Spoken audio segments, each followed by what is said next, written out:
É uma satisfação estar aqui com vocês que estão conosco aqui no Zoom e todas e todos que estão conosco no YouTube. Essa é uma atividade da Curadoria em Saúde IdeaSUS Fiocruz. É a roda virtual que tem como temática práticas de saúde no território, desafios do cuidado em liberdade. Essa roda foi construída a partir da premiação de Carmo, do município de Carmo, com a prática o Centro de Convivência como ferramenta de cuidado e promoção de saúde no território. Ela foi premiada na Mostra Estadual IdeaSUS e COSEMES Rio de Janeiro e também na 18ª Mostra, né, do Brasil Aqui Tem SUS. Ou seja, estamos aqui dando continuidade a um processo de atividade. A curadoria ela é construída a partir do momento que as práticas são premiadas e que nós começamos a acompanhar o seu trabalho durante um período de cerca de um ano. E para que isso aconteça, nós temos curadoras e curadores acompanhando cada uma dessas práticas. No Rio de Janeiro, as três práticas que estão sendo acompanhadas, além de Carmo, é a Amamenta Petrópolis e o de provimento médico, 100% das equipes de atenção primária de Volta Redonda. Então, nós estamos juntas neste processo e aqui temos e agradecemos pela presença Vanderleia Pulga como curadora da prática, e também temos aqui representando o COSEMES Alice Lima, e nosso convidado debatedor Paulo Amarante, e estamos, é lógico, com o nosso coordenador da IdeaSUS, da plataforma IdeaSUS Fiocruz, o Wagner de Oliveira. Também faz parte aqui e terá assim uma palavra em que estará apresentando essa prática premiada, Érica Fitório, ela é a principal autora da prática. Mas temos outros participantes aqui que são autores da prática. Quero, nesse momento, então, agradecer a participação de todos e repassar de imediato a palavra para o Wagner de Oliveira, que é o nosso coordenador IdeaSUS, Fiocruz. Olá, gente. Bom dia, boa tarde, boa noite. Né? Eu sempre começo com essa saudação, porque a gente está gravando o material. Esse material está sendo assistido agora por vários profissionais de saúde, estudantes, mas depois ele vai para a nossa página do YouTube e segue circulando de forma a atingir o máximo possível de pessoas para que o conteúdo qualificado que a gente vai ouvir a partir de agora chegue e ganhe capilaridade aí pelos caminhos do SUS. Então, primeiramente, queria agradecer Cláudia e Marta por mais uma roda, né? A gente, semana passada, a roda esteve lá na ponta do Brasil, na Paraíba, discutindo práticas associadas ao controle da dengue, saúde mental associada ao programa de saúde da escola.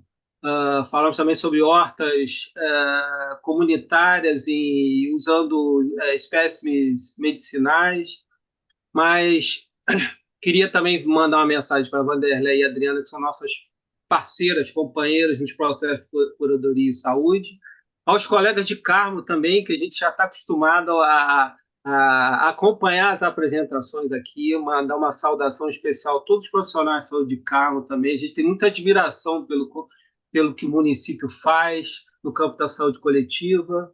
Além da prática que está sendo apresentada hoje, eu sei que vocês também deram um depoimento muito qualificado para a gente no projeto de o cuidador como agente transformador também, que a gente teve muita visualização. E por os colegas do COSENS também, que são nossos parceiros fixos aqui em todas as atividades, nas premiações, curadoria. E, por fim, também uma saudação aos colegas da AP 3.1, que é um parceiro nosso aqui, e onde a gente esteve recentemente visitando os CAPs e os CAPSIs. Né? Então, a gente fez uma convocação para a turma toda que está trabalhando aí nessas unidades para acompanhar a atividade hoje como um acesso a um conteúdo super qualificado. Né? Porque a gente tem o Paulo Amarante aqui para o Ideia SUS é muito importante, né? Uma referência forte dentro da Fiocruz, fora da Fiocruz, quando se fala de reforma psiquiátrica, na produção continuada de conteúdos editoriais, comunicacionais, dialogando também com a arte sempre, né, como forma de caminho para esse campo tão importante na conjuntura atual, que é o da saúde mental e da atenção psicossocial. Então, saúdo mais uma vez todos os participantes e também a Vídeo Saúde, que é o meu lugar também na figura do Gerson, por estar nos assessorando aqui nessa transmissão. Então, uma boa atividade para todo mundo. A gente está aqui acompanhando, anotando tudo com maior curiosidade e atenção possível. Boa tarde para todo mundo. Bom, foi boa a fala do Wagner, assim, chamando, eu queria também ressaltar a participação. Eu e a Marta, nós fazemos todo esse trabalho de gestão da Curadoria de Saúde da SUS e a Marta está nos acompanhando pelo YouTube. Por isso que ela não está aqui no Zoom com a gente aparecendo, pessoal. Mas ela está acompanhando o Zoom e se houver perguntas por lá, ela vai estar nos repassando. É, e é realmente uma satisfação estar contando aqui, né, neste espaço com duas importantes curadoras da Ideia SUS Fiocruz. E que estão acompanhando também as práticas nacionais, né, da Mostra Brasil Aqui Tem SUS. Então, nós estamos, neste momento, neste período, acompanhando seis práticas do Rio de Janeiro, ou três práticas do Rio de Janeiro, é, estamos acompanhando cinco práticas nacionais, uma de cada região, né? E também começando novamente um trabalho de acompanhamento de três práticas da Paraíba. Ou seja, a curadoria está a todo vapor. A plataforma Ideia SUS, o tempo todo, ela está fazendo atividades não só voltadas da curadoria, mas também das outras áreas, como bem lembrou o Wagner da P31 e demais áreas, né? Então é uma satisfação estar aqui, contar com a Vídeo Saúde, essa grande parceira, e eu quero aproveitar, já que eu toquei, e passar para a nossa curadora Wanderleia Pulga, para ela estar se colocando. A Wanderleia é uma parceira desde o início da curadoria, ela também faz a gestão, né? E que nós vamos voltar, ter um foco grande a partir do final desse ano, de novo, para a nossa comunidade de prática saúde e ambiente, da qual ela faz a gestão também. Então, aproveitando, Vanderlei, fazendo essa saudação, agradecendo a sua participação e lhe passando a palavra. Boa tarde, boa noite, bom dia, né? Como diz Wagner, dependendo do momento que cada um estiver acompanhando aqui. Eu quero saudar inicialmente o Wagner de Oliveira, do Ideia SUS, e junto com ele a Cláudia e a Marta, que são parceiras aí dessa construção inovadora do Ideia SUS de sistematizar ou de contribuir para a curadoria e sistematização e a partir desse processo de produção do conhecimento dessas práticas premiadas na Mostra Brasil Aqui Tem SUS, né, do SUS que está dando certo, que é referência, a gente acaba compartilhando com o mundo, não é só com o Brasil, mas com o mundo, experiências relevantes, significativas do Sistema Único de Saúde, assim como é essa experiência de Carmo, que é uma satisfação imensa poder estar junto com vocês nessa prática importante e que vem sendo desenvolvida já há muito tempo. E estar junto com Paulo Amarante, é uma honra muito grande, é uma das referências centrais que a gente tem no debate da reforma psiquiátrica, né, da saúde mental tão desafiadora nesse momento. E a Adriana Moro, que também é nossa companheira de curadoria e que tem escrito e tem refletido muito também sobre as questões relacionadas à saúde mental. Agradecer também as demais pessoas que estão nos acompanhando aqui no Zoom e também pelo YouTube, as experiências aqui daqui do Rio Grande do Sul, de Viamão, que também traz uma experiência importante na saúde mental, e também dos centros de apoio psicossocial aqui na nossa região, aqui no norte do Rio Grande do Sul. Então, ao saudar e trazer esses elementos, eu quero dizer da importância que é a gente poder trazer experiências que estão dando certo nessa área da saúde mental, que é uma conquista e um avanço importante no Brasil, né? Todo o processo do Sistema Único de Saúde e da reforma psiquiátrica, mas também tem sido um desafio, né? Um desafio conseguir implementar tudo que a gente conquistou na lei, o que a gente já conquistou nas práticas.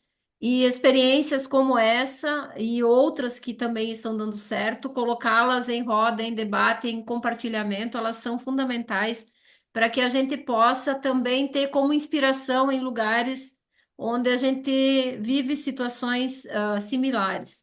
Então, sem muitas delongas, né, quero agradecer esse momento, dizer da satisfação de estar aqui junto e vamos logo passando adiante aí para a gente conhecer melhor essa experiência e as reflexões aí que o Paulo Amarante tem a nos trazer. Um bom encontro conosco aqui nesse momento. E agora eu quero chamar para falar, ter a palavra, fazer a saudação, Alice Lima, que está representando a presidência do COSEMES Rio de Janeiro, né? Esse Conselho Municipal das Secretarias Municipais de Saúde do Estado do Rio de Janeiro, que desde o início do nosso trabalho tem participado e atuado em conjunto conosco, e aproveito para mandar um forte abraço para a Conceição, que sempre está junto conosco, e a gente compreende que, nesse momento, os municípios estão todos muito atarefados nesse período. Esse ano é um ano atípico, né? Então, Alice Lima com a palavra. Boa tarde, boa noite, bom dia também. Vou aproveitar.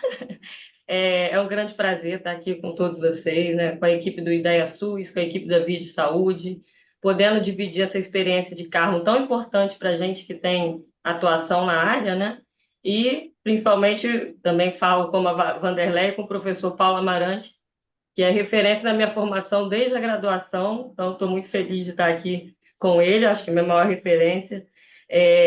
Então, agradeço muito a oportunidade, o COSEMES também fica muito feliz com essa parceria, né, com a Ideia SUS, é uma parceria muito importante que vem sendo construída desde 2017, então acho que é relevante a gente pensar nesse momento que a gente está aqui no caminho desse percurso, né, enfim, nesse percurso até aqui, porque a gente está fazendo isso, né? Quando a gente fala dessa parceria, né, principalmente do Ideia SUS com o COSEMES, a gente pensa em fazer circular práticas municipais, né, sustentadas por trabalhadores e trabalhadoras da saúde, né? Então, a gente pode ampliar o debate, a gente pode pensar em estratégias para avançar, né, para superar desafios. Então, acho que vale muito exaltar essa parceria, né, que permite esse intercâmbio de experiências, que permite que a gente possa contribuir para a formação de gestores e trabalhadores e também apoiar a pesquisa, né? Então, a gente sabe que tem uma cultura, né? Os municípios produzem muitas coisas, muitas coisas. Então, mas a gente ainda tem a cultura de não registrar essa produção e de também não publicizar o que funciona. Então, a gente acaba tendo muita notícia do que não funciona, que muitas vezes nem verídico mas a gente tem que fazer esse esforço mesmo de tornar público o que funciona, né? Então, acho que isso contribui bastante e o resultado é isso, né? Uma maior inserção de práticas aí na plataforma, né, do Ideia SUS e a maior inscrição de municípios na amostra estadual, né, que é uma dos produtos dessa parceria com o IDEA-SUS que o COSEMS tem, a Mostra Estadual de Práticas acontece todo ano, e esse ano a gente superou mais de 100 inscrições dos municípios, né? Então, a gente vê que isso está num crescente, e é muito animador a gente poder vivenciar isso, né? E aí, destacando a questão da curadoria, a gente pensa na potência da curadoria para reflexão, para o encontro, para a troca, também na importância da curadoria para articular, muitas vezes facilitando o diálogo dos trabalhadores com gestores, que no dia a dia a gente sabe que às vezes tem a dificuldade desse diálogo, né? E também para aprimorar a prática. A curadoria ela contribui muito no sentido quando ela convida os trabalhadores para, né, olharem, né, para os seus pontos de atenção, para as suas ações e aprimorarem as práticas, ela também traz essa contribuição, né? Então, isso fortalece a gestão municipal, isso fortalece os trabalhadores, porque é ali no território que essa rede é viva, né? Quando a gente fala território, a gente está falando dos municípios, né? É ali que ela acontece. Então, para além de ganhar, trabalhador, ganhar, né, o gestor, quem ganha mais é o usuário quando a gente se debruça sobre isso. Então, para quase encerrar, né, pensando aí nessa experiência que Carmo traz, né, de colocar o centro de convivência, né, como o foco desse trabalho, né? E aí a gente pensando que Carmo é um dos municípios que é referência mesmo para a reforma psiquiátrica brasileira, né? A gente vê a partir desse trabalho que a Érica vai apresentar, né? Enfim, que a gente pode ouvir, o quanto que é possível cuidar em liberdade a partir de um fechamento de um grande hospital psiquiátrico, da construção de uma RAPS robusta, né? Num processo que é referência para desenhos do Brasil todo, né? Então, o centro de convivência ele vai na contramão de um problema grave que a gente tem atualmente, que a gente discute muito na gestão, na assistência, enfim, na academia, que é o problema da medicalização e da patologização da vida. O centro de convivência ele aposta na arte, na cultura, na geração de renda e não no excesso de comprimido, no excesso de diagnóstico, né? A aposta dele é outra. Então, quando a gente lê isso, a gente se anima, né? Porque a gente tem enfrentado muitos desafios nesse momento, né? Na saúde mental. Então, ele vai contra a muro institucional e vai contra os muros que o excesso de CID, o excesso de comprimido traz para a gente, né? Então, poder ouvir essa experiência, né, nos anima, inspira os municípios, inspira os gestores e os trabalhadores, principalmente depois desse desmonte que a gente viveu entre 2016 e 2022, né? Que a saúde pública foi muito afetada, e a saúde mental, a atenção psicossocial, com certeza uma das áreas mais afetadas, né? Então, a gente está no momento de reconstruir o caos, né? Porque antes do caos, a gente já tinha muitos desafios. Então, agora a gente tem mais. Então, poder ouvir uma experiência histórica, né? Uma experiência exitosa, nos anima, nos dá fôlego para a gente continuar aí apostando num sistema que seja democrático, que seja acessível, que produza vida, né? Acho que é por aí, gente. Obrigada. Olha, nós é que agradecemos, Alice, sua excelente fala. Nós temos oportunidade de estar com a Alice em todo o processo da Mostra do Rio de Janeiro. Ela também faz parte da organização da Mostra, então estamos nesse processo o tempo todo, vivenciando e vendo como são ricas as práticas, né? O SUS acontecendo na ponta. Realmente foram mais de 100 práticas no Rio de Janeiro escritas agora para a mostra. E aí a gente vê que vai tendo que afunilar, passa pela aquela avaliação virtual no primeiro momento, até chegar no dia mesmo lá que a mostra acontece, e aí passa pela avaliação presencial, para chegar, se eu não me engano, foram 8 ou 9 selecionadas para ir para a Nacional, não é isso, Alice? Foram E 9, aí, se eu não me engano. 9, né? Então você vê, 100, a funila vai chegando a 9. E é uma felicidade aqui para nós termos uma prática do peso, que é a prática de Carmo, porque eu ainda há pouco perguntei para confirmar, são 20 anos já do Centro de Convivência de Carmo. Há pouquíssimo tempo, a prática de Viamão, que também com foco na questão da saúde mental, também do viver em liberdade, veio até Carmo para conhecer como é que funcionava aqui. Então, na realidade, a gente vê que a curadoria ela promove, né, esses intercâmbios e os registros, a gente fala muito, publiquem sua prática, entre no Ideia SUS e publique a sua prática, porque nós vamos chegar e, com certeza, já tem Vozes da Saúde que fala da prática de Carmo, já tem WebDoc no Conasems que fala da prática de Carmo, mas nós vamos ter em breve, né, o lançamento do livro, junto com o COSEMES Rio de Janeiro. A gente, né, Wagner, está fechando uma data, e é em breve mesmo, viu, gente? Assim, tá legal isso, né? A gente fazendo essas coisas acontecerem. Primeiro vai ser as 3 práticas anteriores e depois essas 3, mas é um crescente, é um somatório. E para apresentar essa prática tão forte, que depois nós vamos ter o prazer de escutar o Paulo Amarante refletindo sobre ela conosco, fazendo com que a gente reflita mais e melhor. Mas agora eu chamo a Érica Vitório para fazer sua apresentação. Bom, eu quero agradecer essa oportunidade de estar aqui nessa mesa, né? As palavras da Alice emocionaram aí, né?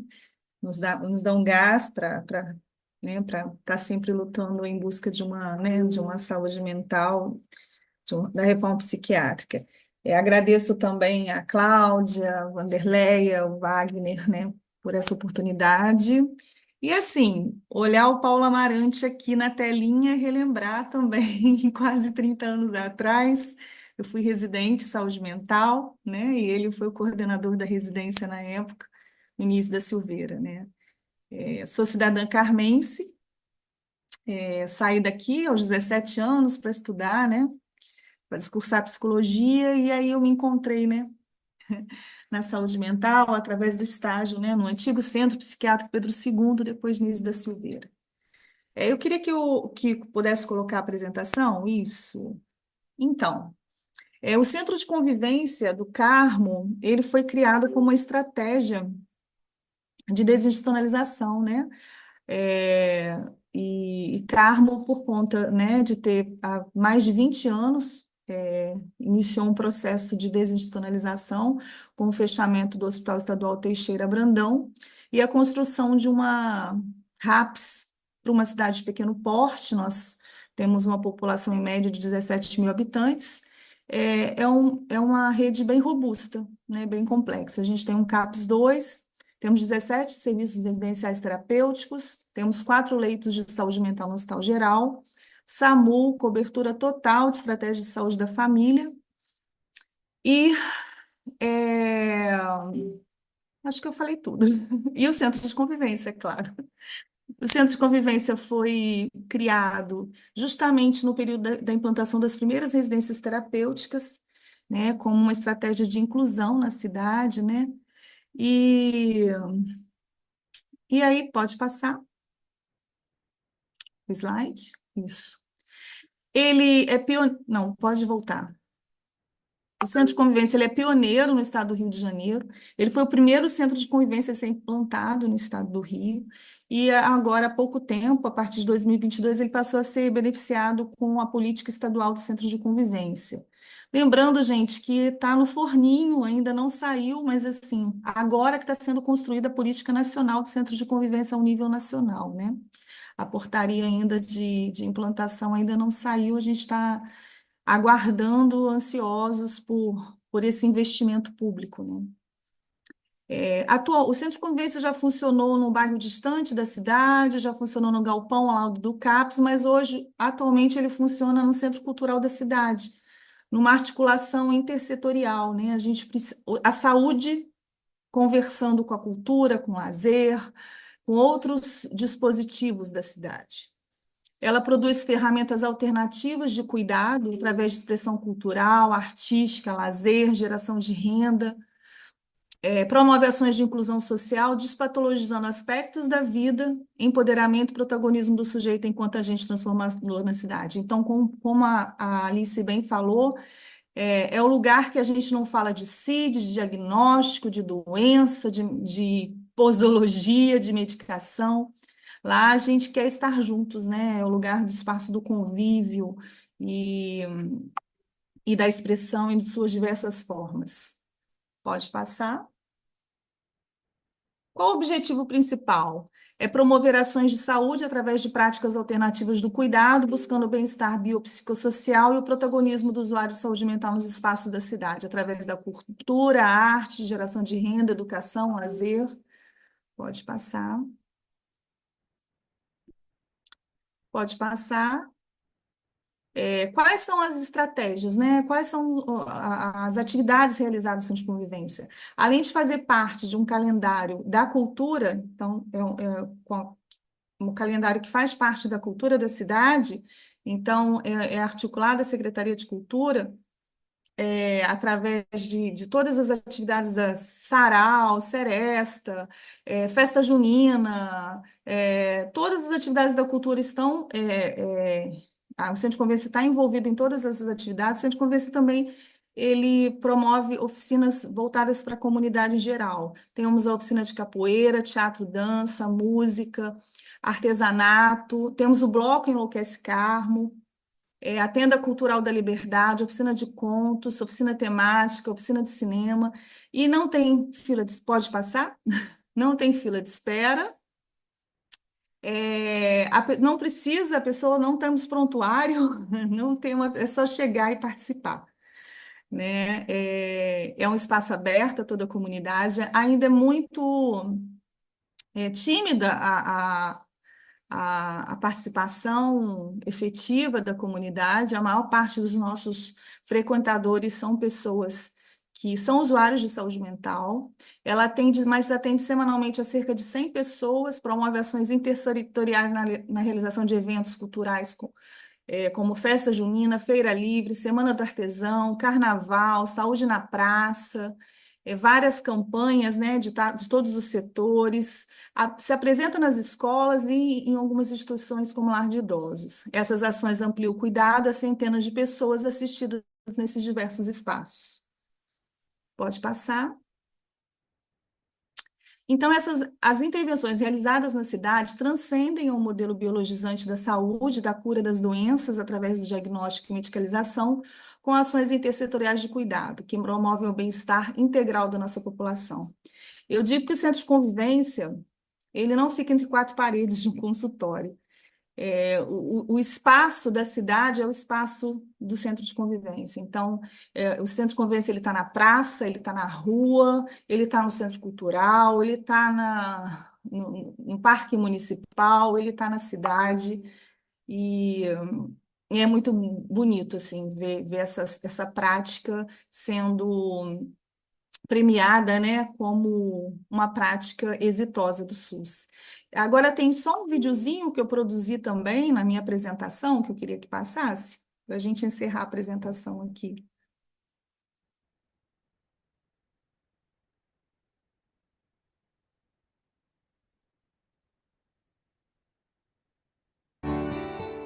Em tempos de disseminação de ódio, de racismo, violência, lutamos para sustentar a convivência. Um coletivo de pessoas que simplesmente querem estar juntas, produzindo formas saudáveis de estar no mundo. Amanhecemos com muita disposição para ocupar as ruas, praças, onde há vida e conviventes. O Bloco Enlouquece Carmo desfila até debaixo de chuva. Os encontros regionais de capoeira registram a importância de nossas raízes ancestrais. A oficina de música resgata nossas memórias afetivas e reconstrói um passado esquecido. Mas não podemos esquecer, a exposição de arte moderna, fazendo uma releitura das principais obras através de fotografias dos nossos usuários, parou a praça. Emocionante é nosso artista plástico, que viveu 30 anos enclausurado no hospício, transformar sua dor em arte e produzir suas mulheres nascidas da terra, e assim denominá-las Cebolinha, Serralha, Salsinha, resgatando sua memória de produtor agrícola antes de ser sequestrado pelo hospício.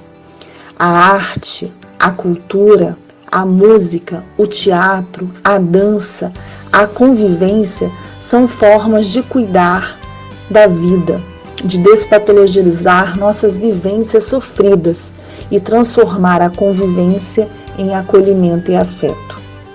Afeto no sentido de se afetar pela dor do outro, pela sua queixa, e transformar dor em produção de novas formas de estar na vida. A cura pode estar num abraço, numa escuta, na importância de se sentir fazendo parte de um grupo. Por isso, o Centro de Convivência é um dispositivo de saúde, de cuidado aberto, comunitário e territorial, e convoca toda a comunidade para conviver. Sejam bem-vindos, conviventes.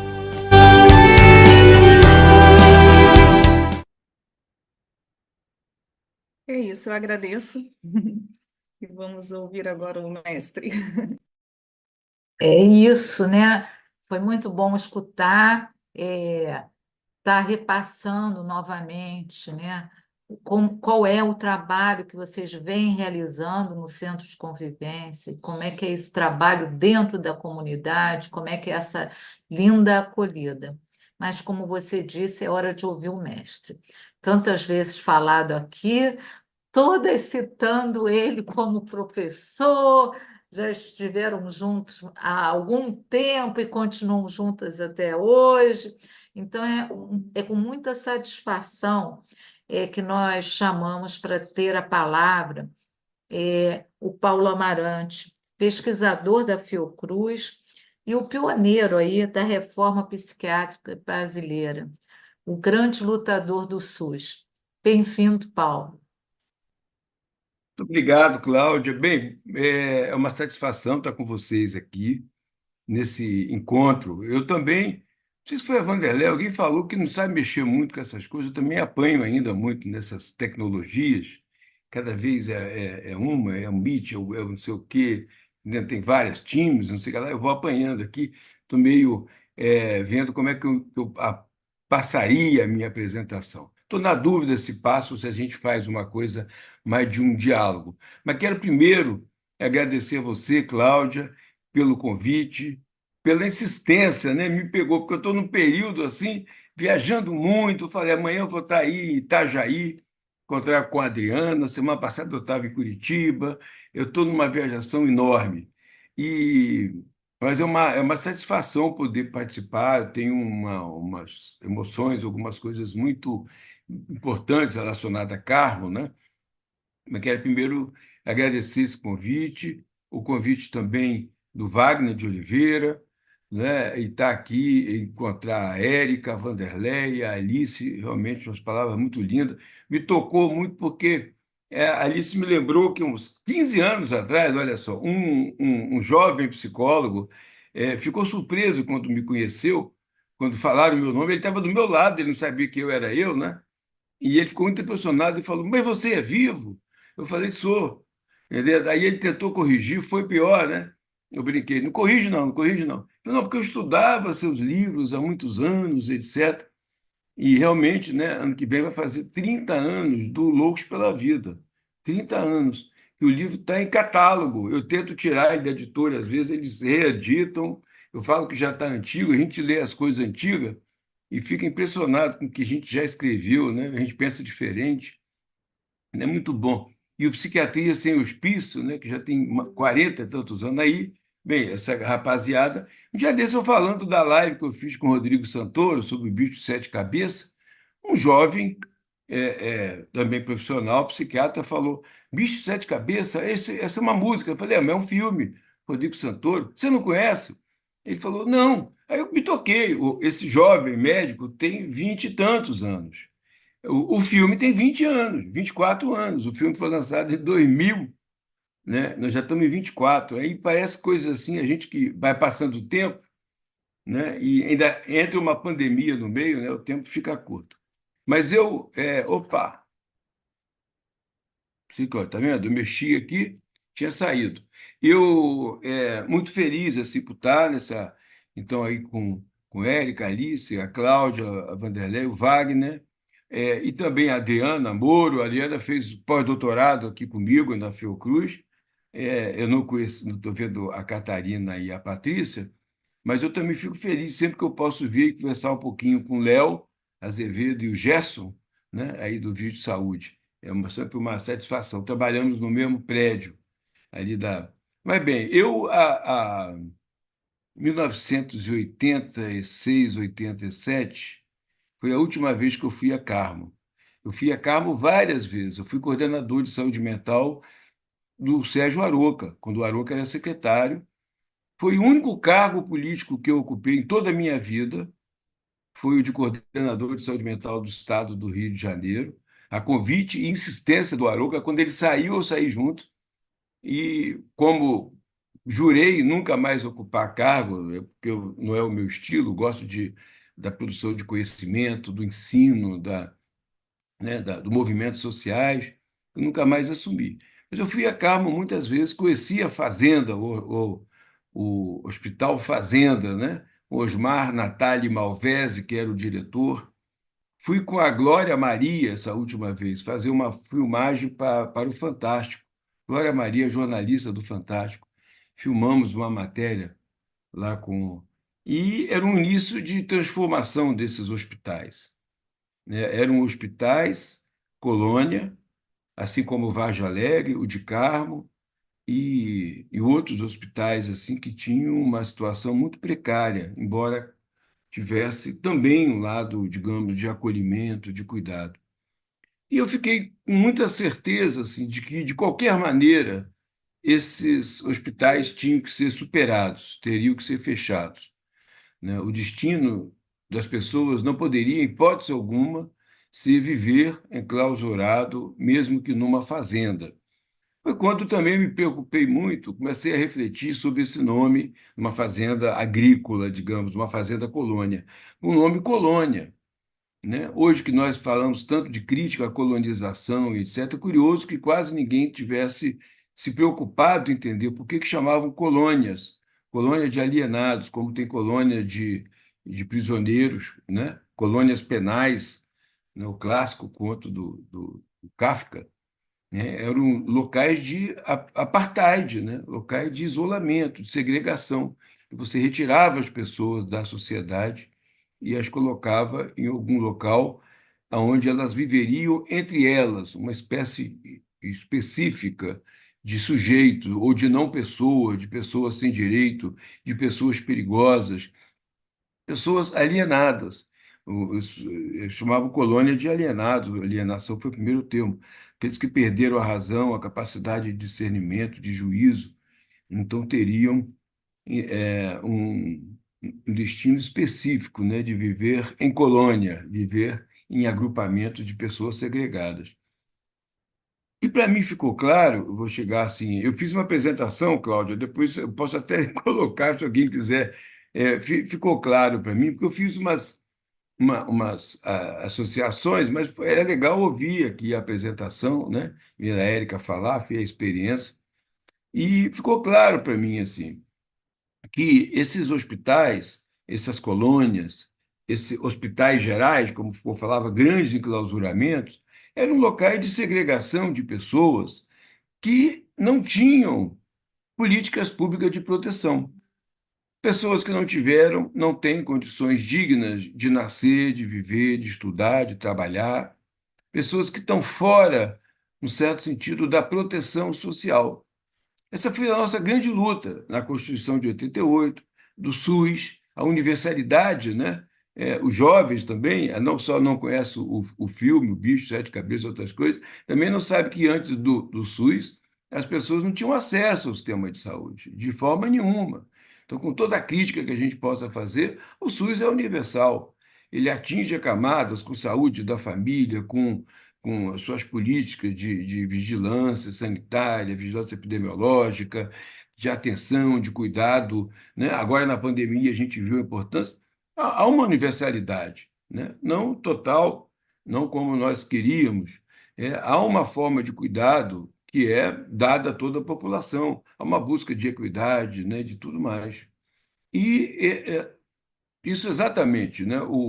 Nunca deixo de lembrar que o documento que nós fizemos, eu digo nós, porque eu também participei, eu escrevi, eu datilografei o documento para levar para Brasília, sempre lembro disso, do SUS, chamava A Questão Democrática na Área da Saúde. Não é um documento intitulado Uma Nova Política de Saúde Universal, não, é a questão democrática. O fundamental era a democracia. Democracia como sentido amplo, um valor universal, como dizia Carlos Nelson Coutinho. Democracia econômica, direito à residência, a trabalho, à educação, ao esporte, ao lazer, à cultura, tudo mais. Essa era a nossa ideia. Nós construíssemos uma política pública de cuidado, né, de proteção. E essa foi a grande transformação que o SUS traz e o que a reforma psiquiátrica incorporou. Essas pessoas estavam ali, naquelas instituições, nos manicômios, nas colônias de alienados, nos hospitais de custódia psiquiátrica, etc., ou estão nas Cracolândias, ou estão nos guetos, nas ruas, porque não há política pública de proteção, de cuidado, de promoção de vida. Eu gostei muito quando você fala do centro de convivência como local de produção de vida, produção de saúde. Eu entendo produção de saúde como produção de vida, de direitos, né?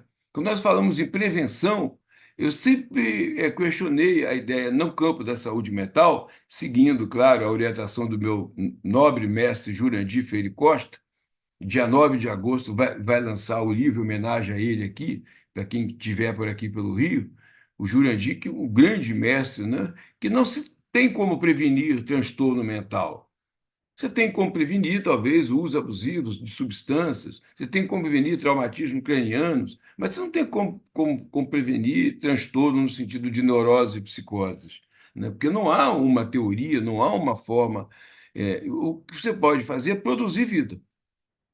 E produzir vida, então, ao invés de prevenir doença, produzir vida significa produzir bem-estar, pertencimento social, direitos, etc.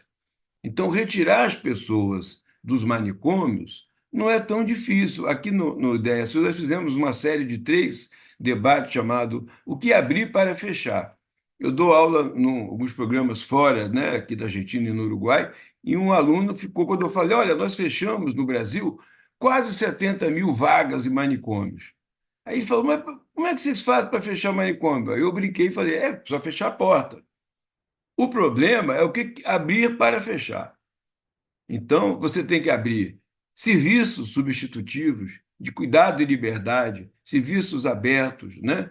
Com direito, com autonomia, com escuta, com participação, com recursos sociais, além do tratamento, digamos especificamente. Você tem que ter oficina de trabalho, você tem que ter iniciativas culturais, tem que ter participação. Para isso, você tem que investir em projetos de economia solidária e geração de renda, que eu acho que nós investimos muito pouco no Brasil. Aí entra eu, chato, né, que sempre estou cobrando. Acho que, tanto da RAPS, lá de 2011 em diante, nós não tivemos uma política efetiva de apoio à geração de renda e economia solidária no campo da saúde mental, como também não há muito em outros campos de populações vulneradas, né? Isso seria importante para este governo, inclusive democrático, popular, ter políticas claras de estímulo a formas alternativas de trabalho e geração de renda. Porque fica todo mundo naquele discurso do empreendedorismo individual, isso é um discurso do hiperliberalismo, que agora, finalmente, lá na Inglaterra, terra do hiperliberalismo, você agora vai ser um empreendedor, empoderamento, empowerment, todo o discurso que a gente utiliza do, dos níveis, né, do norte global, esse que eu queria falar do norte, que são discursos de dominação, de colonização. As pessoas vão sendo esvaziadas enquanto sujeitos. Isso a Alice falou, quando da patologização e medicalização. As pessoas não têm mais sofrimento, não têm mais angústia, não têm mais dor, não têm mais desejo, elas têm transtorno. Então, a gente tem que ficar atento para isso. Está havendo um esvaziamento da humanitude das pessoas, da capacidade, da possibilidade de ser humano. Não for o sofrimento, a dor, a falta, o desejo, né? Aí vem a psicanálise e todas as teorias todas, nós não nos moveríamos, nós não criaríamos, nós não transformaríamos, né? Então, as pessoas estão sendo esvaziadas Cada vez mais você vê as pessoas dizendo que elas não têm dor, não têm sofrimento, não têm falta, não têm necessidade, elas têm transtorno. E para transtorno existe medicamento, ou existe tratamento, que em geral é um medicamento. A pretensa psiquiatria biomédica, que não é biomédica, porque não tem nenhuma teoria de base biológica comprovada, ela diz que é um distúrbio neuroquímico. Então, as pessoas são esvaziadas, os coletivos são esvaziados, os partidos estão sendo esvaziados, os sindicatos estão esvaziados, as associações estão sendo esvaziadas, as pessoas estão cada vez mais, cada um por si e o Google por todos, né? O Instagram por todos. Acha que estão falando no Instagram, dando aula, todo mundo quer ser influencer. Aí falando ali coisa como se fosse. Aí tem 12 seguidores, 13 seguidores, e se prepara e fala, e faz discurso sobre tudo. Estão sendo esvaziados. Os estados estão sendo esvaziados, né? O estado cada vez mínimo, mínimo, mínimo. Daqui a pouco, a ideia, por exemplo, de Milei, na Argentina, não tem estado nenhum. Nem o estado provedor mais, como de bem-estar social, né? Então, assim, estou muito otimista com a Inglaterra e com a França, que estão retomando a ideia do Estado, da proteção, do sistema de saúde, entendeu? Na França, a virada foi essa, né? De dois países, principalmente a Inglaterra, que começou com essa ideia do esvaziamento.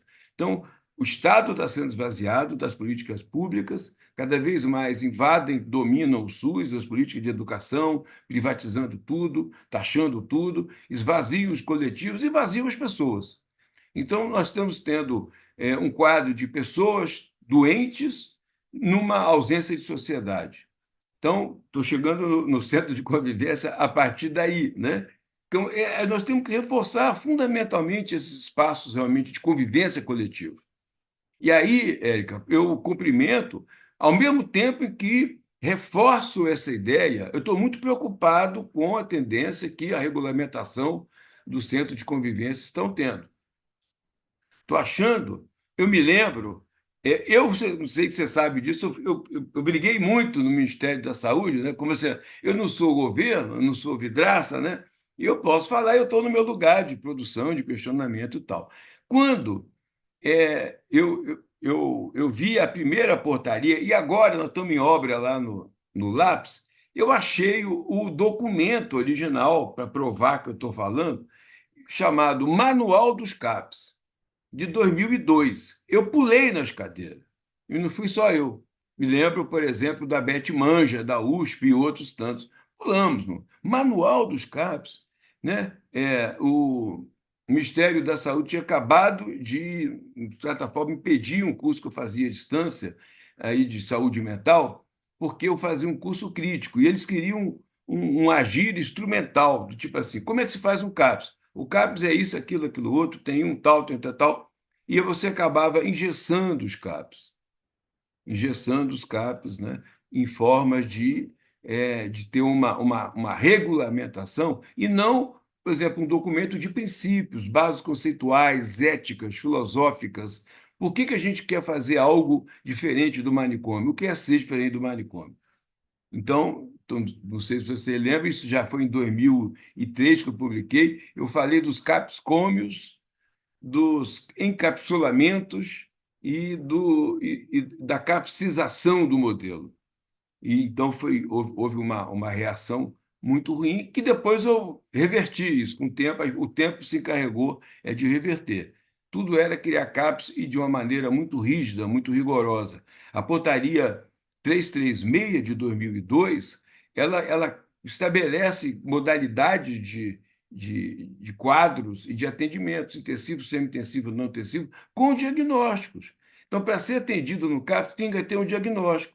Para ter um diagnóstico na vida, entre o que a Alice falou, é um terror. O diagnóstico psiquiátrico pode ser, para alguns, uma salvação, igual agora tem pessoas comprando diagnóstico de autismo para ter vaga no shopping, para ter desconto no estacionamento, no passagem aérea, mas, em geral, para a população, ter um diagnóstico psiquiátrico é um estigma, né? É um sofrimento. Você pode nunca mais conseguir um emprego, numa disputa de vaga, você não consegue entrar, pode ser discriminado em universidade, sofrer repressões, sofrer uma série de consequências. Então, assim, eu acho que é a mesma coisa com o centro de convivência. Eu acompanhei os primeiros centros de convivência e acompanho até hoje de São Paulo. O centro de convivência, então, eu sempre sugiro muito, né, que as pessoas leiam, estudem, conheçam o centro de convivência originários no período do governo Erundina, da primeira gestão, 89, 90, o centro de convivência do Igabaú, do Butantã, onde nasceu o coral cênico Cidadãos Cantantes, que eu trabalho com eles até hoje, né? Estão fazendo um trabalho belíssimo belíssimo, eu sou suspeito, né? Mas é belíssimo. Os Cidadãos Cantantes, que antes chamava Coral Cênico de Saúde Mental Cidadãos Cantantes, foi tirado o saúde mental. Quem sabe exatamente, tinha que ter um diagnóstico. O que é saúde mental? Uma pessoa idosa, solitária, uma pessoa com alguma deficiência física, uma pessoa que tem dificuldades de entrosamento social, ela se beneficia de um centro de convivência, do espaço de acolhimento, do espaço coletivo, como dizia o Jean Horry, né? Tosquelli, o coletivo enquanto aquele grupo que recolhe, acolhe pessoas da diversidade. Lembrando que o grupo de carnaval aqui, Tapirando Pilar Pirou, chama Coletivo Terapêutico, é coletivo terapêutico, inspirado no coletivo terapêutico do Jean Horry, ele retira esse coletivo no sentido de que é um espaço de acolhimento, coletivo de acolhimento, de cuidado, coletivo carnavalesco. Então, essa ideia do centro de convivência que vocês têm aí, pioneiro, né, que está como esse espaço de acolhimento e de cuidado, né, de, é, de produção de um espírito de pertencimento, de coletividade, né? Então, eu acho isso muito, muito importante, né, esse trabalho, e que esse trabalho ele contamine, digamos, os outros segmentos da saúde mental. Porque eu acho que uma das grandes questões, né, e vou voltar ao que a Alice falou, hoje da medicalização, da patologização, né, eu estou cada vez mais convencido, né, cada vez mais convencido de que o nosso problema não é tratar transtorno mental. A reforma psiquiátrica não é uma melhor forma, mais correta, mais moderna, menos violenta de tratar transtorno mental. Nós temos que, de fato, tratar de sujeitos com questões emocionais, com sofrimentos existenciais. Nós temos que desmedicalizar o nosso próprio discurso. Quando nós falamos em saúde mental, a minha saúde mental da comunidade, saúde mental da população, nós estamos falando, queiramos ou não, em transtorno mental.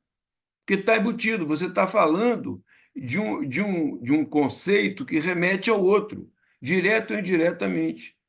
Então, eu vi agora, por exemplo, um grande professor que eu gosto muito, o Emiliano Galendi, pouco conhecido aqui no Brasil. É um espanhol, mas que trabalha há muitos anos na Argentina, dizendo que tudo agora virou transtorno mental. As pessoas não pensam mais no emocional, no subjetivo, né? Sem que passe por um discurso patologizante. Então, nosso trabalho, seja no CAPS, né, e nós temos que desmedicar e desmedicalizar os CAPS. Há uma prescrição exagerada de medicamentos psiquiátricos nos sujeitos, nas pessoas que se tratam em CAPS. O modelo ainda é muito centrado na ideia de doença, a ideia de doença enquanto ideia de um transtorno neuroquímico, e o tratamento. É difícil encontrar um CAPS onde existam pessoas não medicadas. Estou falando isso, eu rodo esse país. Eu rodo esse país e tenho contato. É difícil se ver um CAPS que se faça um trabalho coletivo com os sujeitos, de uma programação com arte, cultura, de sair. A Rogéria Barbosa, né, que é ex-usuária, hoje ela fala que é uma sobrevivente, ela teve na aula nossa aí, segunda-feira passada, na ENSP. Ela falou: CAPS bom é CAPS vazio. Né? Assim, fazendo uma provocação, que os CAPs deveriam, primeiro, dar alta. As pessoas deveriam passar pelos CAPs e ir embora para a vida. Né? E não ficar. Quando eu fui na comemoração dos 30 anos do primeiro CAPS do Brasil, o CAPS Professor Luiz da Rocha Cerqueira, ali na rua Itapeva, eu vi pessoas que estavam na época da inauguração, ainda em tratamento há 30 anos. Então, o que há com o nosso trabalho que não emancipa, que não libera, que não produz autonomia. As pessoas ficam eternamente usuárias de CAPS, criou-se até uma categoria, eu sou usuário de CAPS. O usuário era para ser uma categoria provisória, né? Então, o centro de convivência também como espaço de mediação entre uma pessoa em determinada situação de sofrimento, de mal-estar, de desconforto emocional, para a sua recuperação de vida, a sua reconstrução de vida. A mesma coisa, as oficinas de geração de renda pudessem produzir cooperativas, pudessem produzir iniciativas, não mais oficinas provisórias, de geração de renda, estratégia de produção. Então, nós estamos nesse impasse em que nós estamos muito presos ainda a um modelo de tutela, mesmo que não seja aquela tutela jurídica oficial, mas ainda muito dentro de uma. Outra coisa que os CAPs, e aí também talvez o centro de convivência, é o trabalho cada vez mais com a família e com a sociedade. Então, tenho visto, agora lá em Curitiba, eu tive semana passada, os familiares dizem que sequer são ouvidos no CAPS.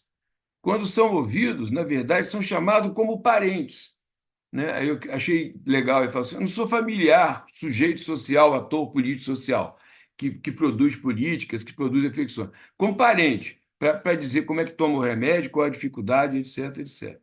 Mas o familiar, enquanto ator social, é muito mais do que isso. Ele é o construtor da política. Nós estamos vendo nas conferências, nos congressos, né, nos conselhos, cada vez menos o familiar.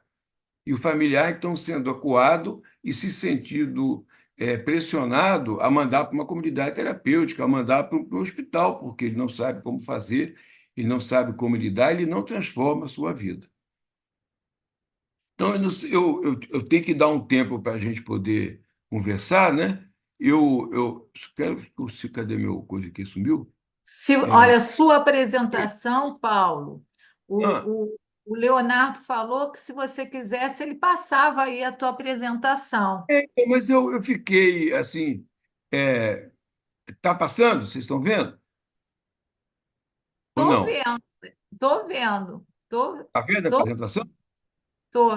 Mas eu não sei como é que faz. Não, é mais assim, eu acho que seria bom a gente ver a discussão. Eu fiz algumas questões que eu estou, acho, falando um pouco, né? É, dessa minha concepção, eu acho que a reforma psiquiátrica não é só uma reforma de civis, administrativa, ela é fundamentalmente uma transformação das relações que a sociedade mantém com pessoas que são identificadas como em sofrimento psíquico, com problemas emocionais, com problemas variados, né? Que nós acabamos achatando tudo como transtorno, transtorno, transtorno, né? E acaba que as pessoas se adequam ao diagnóstico. Existem vários trabalhos disso, né? O Ian Hacking, né? Ele falava: você recebe um diagnóstico, aí você vira o diagnóstico. Você acaba se identifica, vai estudar no Google, no livro, e fica. O autista faz assim, o TDAH faz assim, você acaba se identificando. Então, era um pouco mais uma discussão, como eu falando aí, da importância que nós temos que ter, não só de pensar em tratamentos psiquiátricos, tratamento de saúde mental, mas nessa questão do lugar social dessas pessoas, né? De produzir, então, o centro de convivência, que é um forte na experiência de Carmo, é muito forte nisso, né? De produzir esse lugar de contratualidade social, de emancipação, de direitos, de inclusão social, né? De protagonismo. Aliás, nós estamos com um edital aí de melhor frase e melhor desenho para o protagonismo de usuários, tá na página do Lápis, né? E familiares. Então, eu fiz uma linha de pensamento. Agora, recentemente, a gente fez um seminário dos 50 anos da psiquiatria democrática e 100 anos de Franco Basaglia, né? E então eu queria fazer a divulgação, está tudo aí no YouTube. Foi muito importante, assim, porque Franco Basaglia e a Franca, por isso que eu estou botando Franco Basaglias, né? Que o Franco sempre assumiu um pouco esse caráter, e a Franca, mulher, numa sociedade machista, patriarcal, ficou lá em segundo. Ela era meio coautora, meio esposa, depois é viúva, e ela foi uma grande autora, foi senadora, foi quem regulamentou a Lei Basália e tudo mais, né? Aí eu estou num trabalho com outros autores, autoras da Itália, até inclusive passamos, eu faço parte da Associação Franco Basaglia, que agora chama Associação Fundação Franca e Franco Basaglia. É um resgate, uma recuperação histórica importante, né? E a questão da psiquiatria democrática, que é muito interessante, que Basaglia dizia: eu não sou antipsiquiatra, nem sou contra a psiquiatria, não sou um psiquiatra alternativo, eu sou um psiquiatra democrático. O que é isso? É um psiquiatra que defende a vida, a produção de vida, de direitos. Então, ele falava de botar a doença entre parênteses, né? Fazia uma crítica, daí o Franco e a Franca, uma crítica bem potente ao conceito de doença, que a psiquiatria abdicou, não usa mais doença, passou a usar transtorno. No sentido geral, é um eufemismo. A gente fala transtorno, mas está falando de doença. E ele demonstra que nem a psiquiatria tem um conceito para isso. E agora, por exemplo, se vocês pegarem o DSM, ou se vocês pegarem a CID, vocês vão ver que não há uma definição de transtorno. É uma palavra vazia que a gente usa por ser vazia, usa para tudo. Da mesma forma que saúde mental. Tudo virou saúde mental, né? Então, você estar bem numa relação conjugal, bem com os filhos, estar bem consigo, virou saúde mental, e não felicidade, ou alegria, ou bem-estar, ou outras coisas. Bem viver, como dizem os povos originários indígenas, né? Que a gente fala assim. Então, a ideia de botar a doença entre parênteses é muito importante, porque é uma ruptura epistemológica, ética e política, né? Eu não sei exatamente o que as pessoas têm, não sabemos, não conseguimos saber, a psiquiatria não evoluiu nisso, né? Os trabalhos recentes, por exemplo, da doutora Joana Malquife, demonstram que a psiquiatria não tem nenhuma maturidade epistemológica para usar isso, e faz assim, usa e acabou. Ela não se preocupou mais em fundamentar. Tentou achar o substrato orgânico, bioquímico, fisiológico, tal, e não encontrou. Então, eu estou lidando com mais uma questão de uma diversidade de comportamento, pessoa diversa numa sociedade que deveria ser plural e que não tolera determinados segmentos. No Brasil, estão nos hospícios, ou estão nos guetos, ou estão nas cracolândias, pessoas que são mais pobres, que são mais negras, por causa da história da nossa escravidão aqui, da nossa história escravocrata, mas em todo lugar do mundo, brancos ou não, indígenas, amarelos, pardos, siberianos e tal, você tem um papel político dessas instituições psiquiátricas e que exclui, e que nós estamos dentro desse trabalho de exclusão. Por esse motivo, tanto um CAPS quanto um trabalho territorial e, fundamentalmente, um centro de convivência, ele tem que ter essa dimensão que eu vejo aí no trabalho de vocês. Trabalho de reconhecimento da diversidade, da alteridade, do outro enquanto sujeito, né? E construir com esses sujeitos alternativas de vida. Não usá-los como objeto, ser objeto do nosso tratamento tal, mas contar com o protagonismo, a participação deles. Fiquei feliz e triste de saber que Barbacena agora vai ter um evento de história da psiquiatria em setembro, mas não vou estar no Brasil. E eles vão fazer uma réplica do Marco Cavalo, do tamanho, com a mesma arquitetura, com o mesmo design do Marco Cavalo, né? Que simboliza essa saída da loucura dos espaços de exclusão fechados e o seu retorno à cidade.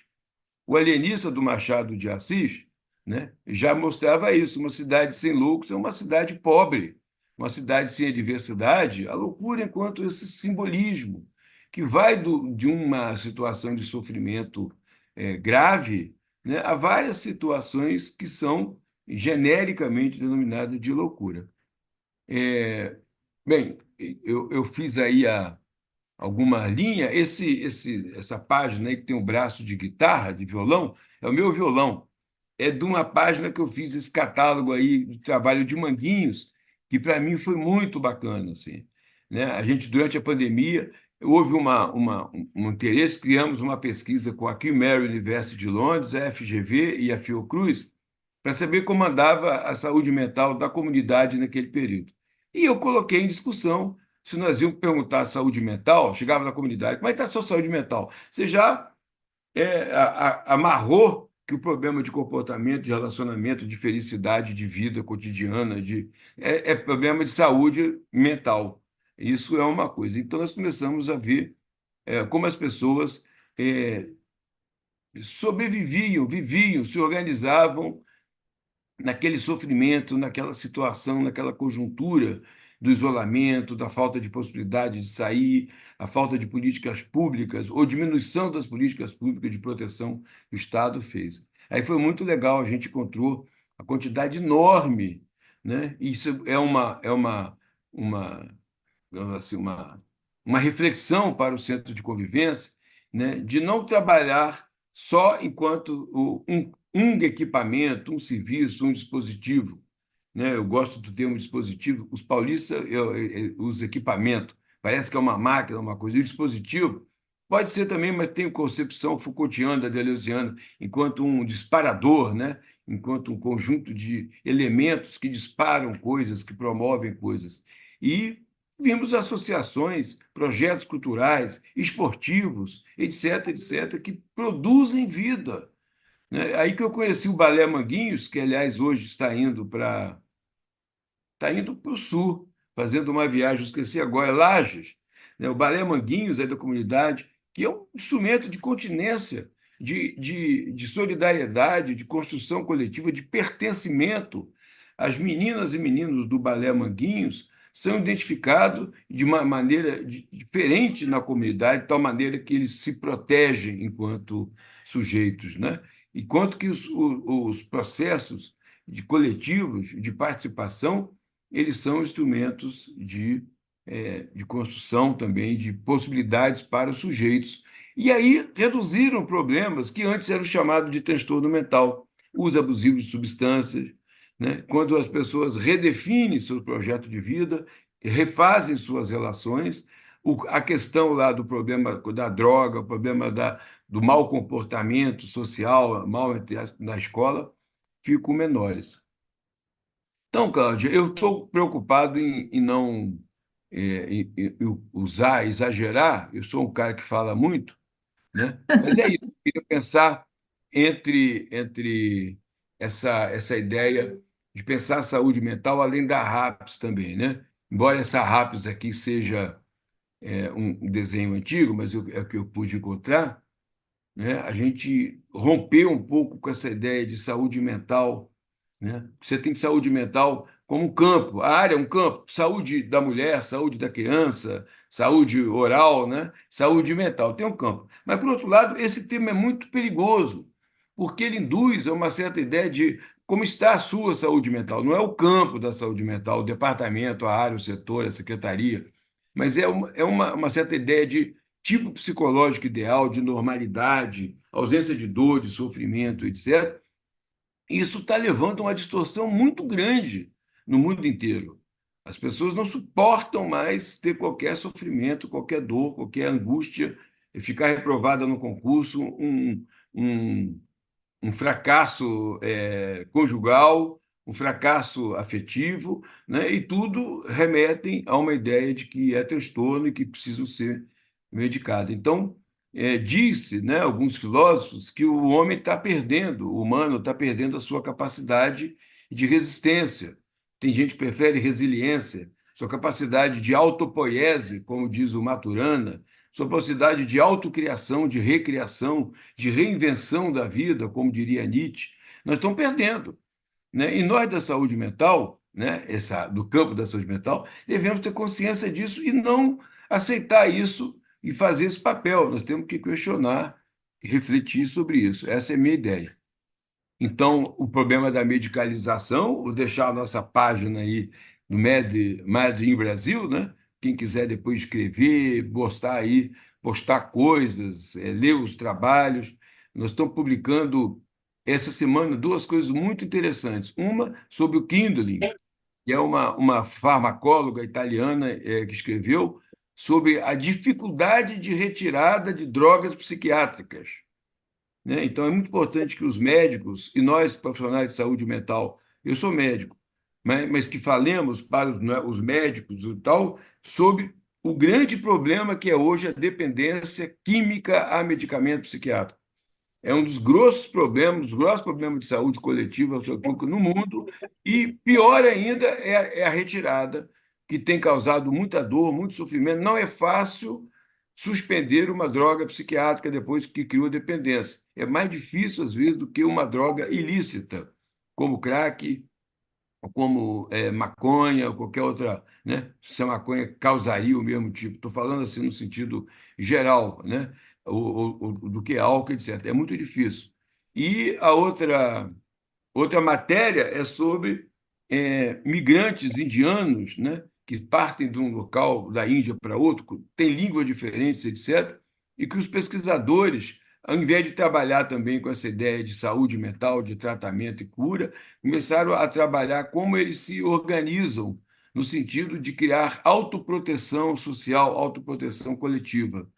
E então são ensinamentos, são questões para a gente, trabalhando numa comunidade, trabalhando numa cidade como Carro, no centro de convivência, para ampliar os nossos horizontes, né? Da riqueza, da importância que é o trabalho de um centro de convivência enquanto um espaço de produção de vida. Eu gostei daquela frase aí, da como produção de saúde, produção de vida. Eu lembrei que a Franca Basaglia, dos últimos escritos dela, foi reencontrado agora no prefácio de um livro de um psiquiatra argentino chamado Gregório Berman. Ele escreveu um livro sobre saúde mental. Ela fez o prefácio e ela fala uma psiquiatria em defesa da vida, né? Então, isso que era a ideia da psiquiatria democrática, não a psiquiatria contra a vida, que exclui, que eletrocuta, entendendo? Que amarra, que tortura, que prende, que isola, que mata, né?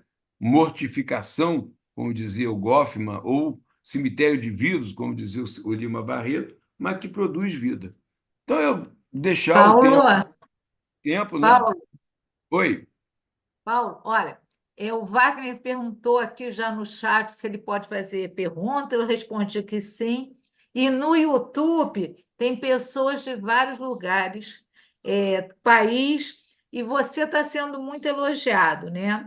Leila Dess, que também é médica, pediatra e nossa curadora, ela colocou aqui nossa eterna referência, Paulo Amarante, nossa eterna referência na saúde pública do país. Eu acho que agora a gente tinha combinado com a Adriana. Adri, você está aí? Ela iria também, ao você parar, ela ia fazer uma fala, ia fazer uma pergunta, né, um questionamento aí para você. E o Wagner está aqui também pronto para fazer isso, certo, Wagner? Perfeito, eu já estava começando a dizer, eu acho que está na hora, então, quando você entrou, isso aí, está disponível. Pronto. Vai, Adri, quer falar? Eu quero pedir licença aqui para colocar algumas palavras do próprio Paulo, que ele fez o prefácio do meu livro, que saiu ano passado, que foi resultado da nossa pesquisa em conjunto no pós-doutorado. E o Paulo coloca assim, ó, que no fundo, de perto ninguém é normal. Observa Caetano Veloso na música Vaca Profana. Frase essa que se tornou um dos lemas mais marcantes da luta antimanicomial, por colocar em questão o princípio ontológico da normalidade e, portanto, da normalidade. No fundo, todos somos incomuns. Temos direitos de ocupar todos os espaços e usufruir de todas as políticas e bens que existem na sociedade. Acho que tudo que a prática do Carmo coloca em relação ao centro de convivência e que o Paulo abordou, eu fiz algumas anotações aqui que me chamaram muita atenção, porque o meu lugar de fala é o lugar do CAP, do município de 56 mil habitantes, mas Carmo com toda essa rede, né, com 17 mil habitantes, mas com uma rede extensa de saúde mental, né, como disse o Paulo, né, de dispositivos, né, de cuidado em saúde mental, mas que justamente o centro de convivência é esse local, né, para onde que as pessoas vão, porque Se eu coloco a pessoa no CAP e esqueço ela lá, né? O que vai acontecer? Simplesmente é como se eu estivesse colocando ela dentro de uma instituição, né? E o centro de convivência, ele vem justamente para que essa pessoa ela vá para a sociedade. É esse deslocamento, né? Desse lugar que entre o hospital, que foi, né? Entre a hospitalização e a própria sociedade, vamos dizer, temos o CAP, mas nós precisamos agora desses outros espaços para também podermos tirar essas pessoas de dentro do CAP, porque senão nós estamos retrocedendo nesse sentido. Acho muito interessante, né, quando a Carmo coloca, lutamos para ampliar a convivência, né, e que o espaço de convivência é a própria cidade, né? Então, lógico que nosso sonho, o sonho das pessoas que têm um CAP e que não têm um centro de convivência é justamente por essas políticas públicas e por esses incentivos que a gente possa justamente ter os nossos próprios centros de convivência. Mas, antes de tudo, que esses centros de convivência sejam os espaços da cidade. Então, quem não tem esse centro de convivência, que use os outros espaços da sociedade para justamente fazer esse pertencimento. E outra coisa que me chamou muita atenção, também não quero me alongar, porque fiquei aqui, né, namorando as palavras, né, do mestre Paulo, sem prontuário, né? Ela colocou que a pessoa do centro de convivência de Carmo, ela não precisa ter CID, e é isso mesmo, né? Quando nós colocamos regras muito rígidas, e eu vejo isso dentro do próprio CAP, que quando eu comecei lá na instituição, há alguns bons anos atrás, eu lembro que era assim, se você não participar da oficina, você não tem direito à consulta. Então, as pessoas, elas queriam a consulta. Então, elas participavam da oficina. Se você não participar da oficina até o fim, você não ganha o lanche. As pessoas querem o lanche, então elas participam porque elas querem o lanche. E não é desse jeito. Lógico que oferecer o lanche, né? As pessoas têm o direito de ter a consulta, mas colocar como é igual quando a gente faz com criança, né? Eu te dou isso daqui se você me ajudar com isso, né? Esse mecanismo de substituição, acho que passa por um processo que eu acho que é até nosso, assim, de estar no controle. E uma coisa que eu, durante todo o pós-doutorado, que eu refletia com o Paulo, e hoje acho que vale para a Carmo, para todas as pessoas que estão nos assistindo, é justamente fazer essa releitura do que está dentro de nós. Porque nós fomos criados, né? Nós culturalmente fomos criados com esse pensar manicomial, esse pensar controle. Então, tudo que sai do nosso controle, né? E é muito difícil trabalhar isso, eu sei porque, né, estou na coordenação, mas tudo que sai do nosso controle nos abala. Então, é isso, sabe? É a gente trabalhar, como disse o Paulo, se eu tenho uma frustração, se eu tenho uma tristeza, aquele paciente, né, aquele usuário, de repente não aderiu, de que forma que eu faço? Eu vejo isso também nas questões com os adolescentes. Nós fazíamos essa discussão lá com o pessoal da outra prática, né, Cláudia? Na semana passada, que é assim, o adolescente, ele não se dá bem com os familiares, então eu vou mandar para o CAP, né? O adolescente não sai de dentro do quarto, eu vou mandar para o CAP, porque é um problema de saúde mental, como falou o Paulo, né? Mas o que eu estou oferecendo para esse adolescente para além daquele quarto? Será que por que ele se fechou dessa forma, né? Então, acho que mais do que uma pergunta, essa é uma reflexão que eu faço para mim, faço para os meus, e acho que é passível de que a gente faça para todos que trabalham com saúde e com políticas públicas, né? É justamente a gente pensar, né? O que é normal e o que não é normal, e dentro desse de perto ninguém é normal, as nossas anormalidades e os momentos que nós passamos, que muitas vezes são de luto, são de tristeza, e o que nós estamos fazendo com isso, né? Então, Então, o que que nós estamos produzindo? Será que nós estamos produzindo arte? Será que esse adolescente não está saindo do quarto porque ele não tem mais nada de interessante na vida para fazer para além desse quarto, né? E daí que vem os diagnósticos, né? Daí é o autismo, o TDAH, porque daí já não vai bem na escola, não quer ir para a escola, mas por que que ele não quer ir para a escola, né?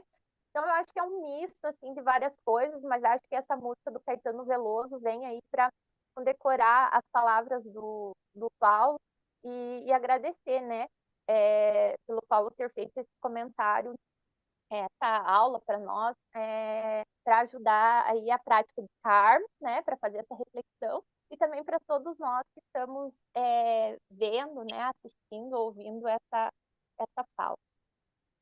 Bom, então, obrigada, Adri. O Paulo, e acho que também a própria Érica, né? Vamos poder estar refletindo um pouco, conversando ainda um pouco com a gente, mas agora eu passo logo para o Wagner também fazer a sua fala, Wagner, É, seus questionamentos ou inquietações. é um pouco nessa linha. Eu sou uma pessoa do campo da comunicação e da informação, né?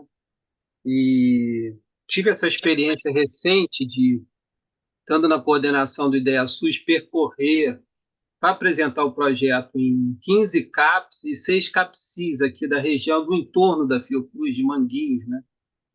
E parte do que vocês, tanto o Carlos falou quanto o Paulo, como agora a Adriana falou, a gente pôde observar em loco, né?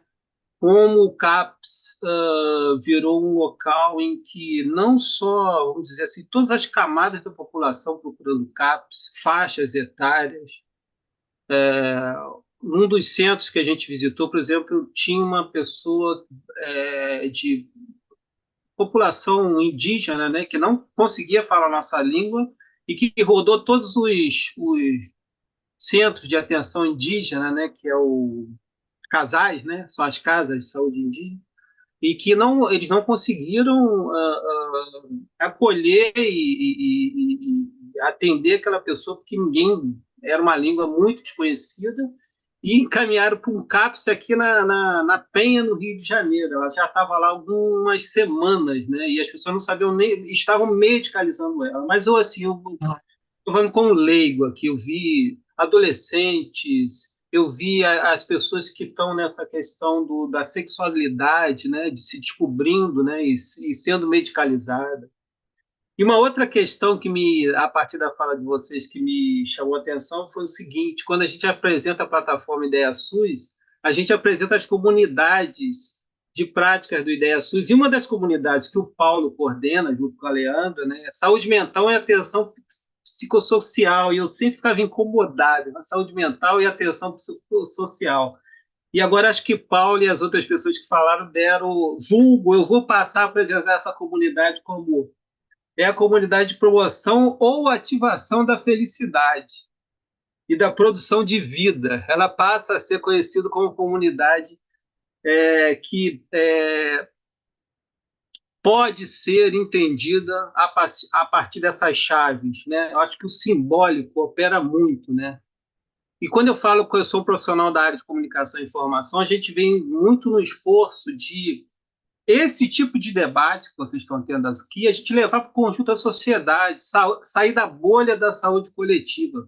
Por isso que a gente está produzindo tanto documentário, a série Vozes, fazendo parcerias com televisões, Canal Futura, Canal Saúde. A série Vozes vai passar agora na TVE Bahia.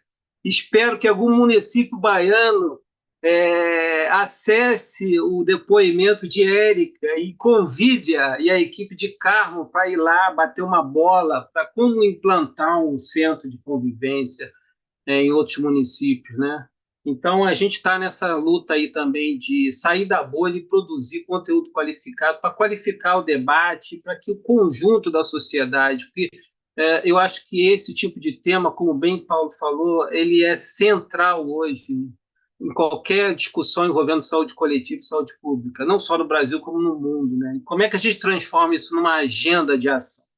Então, assim, teria vários comentários a fazer, anotei várias questões aqui que são essenciais para a gente até orientar nossas equipes de produção de conteúdo quando o tema é não mais saúde mental, mas ativação da felicidade, tá? E produção de vida.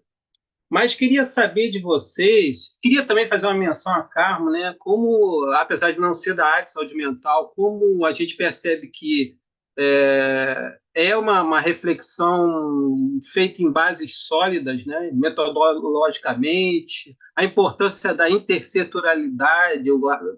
Eu tenho certeza que vocês estão trabalhando com as escolas também. Na semana passada, a gente fez uma apresentação aqui com a Paraíba, com a Secretaria Municipal de Saúde, trabalhando com a Secretaria de Educação, né, para poder antecipar cenários e ação do poder público em relação à ansiedade no ambiente escolar, né?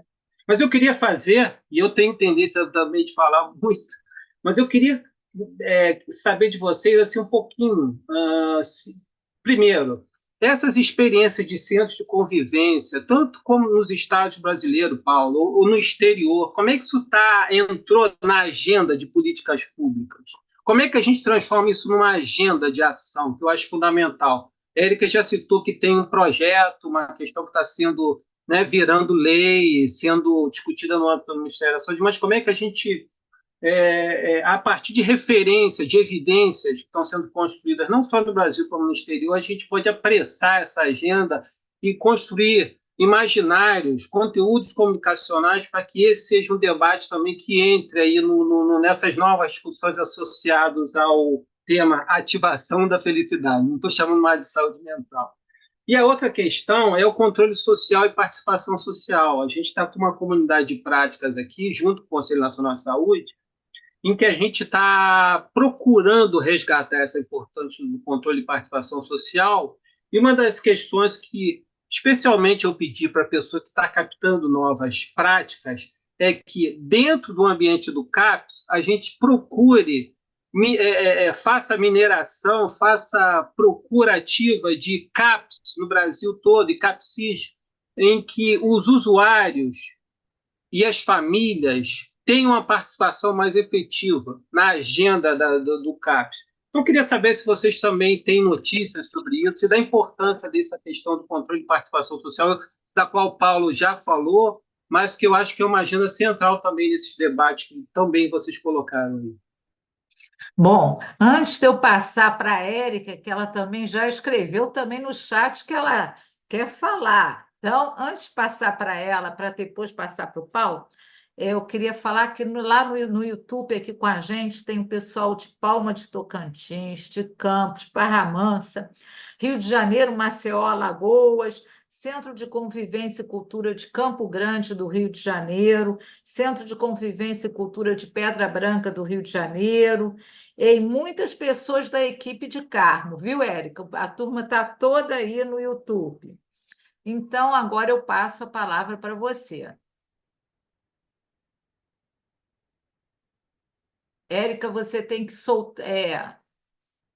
liberar aí Sim. seu microfone. Vai. Então, eu, eu, fi- eu fiquei bastante sensibilizada quando o Paulo falou sobre realmente assim, como ao mesmo tempo que a gente carece de uma política pública, né, que sustente um centro de convivência, até financeiramente mesmo, né, que promova, que incentive outros municípios a implantarem, porque em Carmo, por exemplo, a gente conta com incentivo de uma tríade, né? A Alfaçan, que é a associação, mais o município, o estado, mas não é regulamentado, né? E essa preocupação do Paulo de engessar o centro de convivência foi uma preocupação minha quando a gente fez uma reunião para ter uma devolutiva do grupo de trabalho do Ministério da Saúde, e aí algumas questões eu coloquei, mas e aí, vai ter faturamento? Como é que vai ser o faturamento? Vai faturar igual fatura por usuário, e aí perde o sentido? Ou fatura por oficina?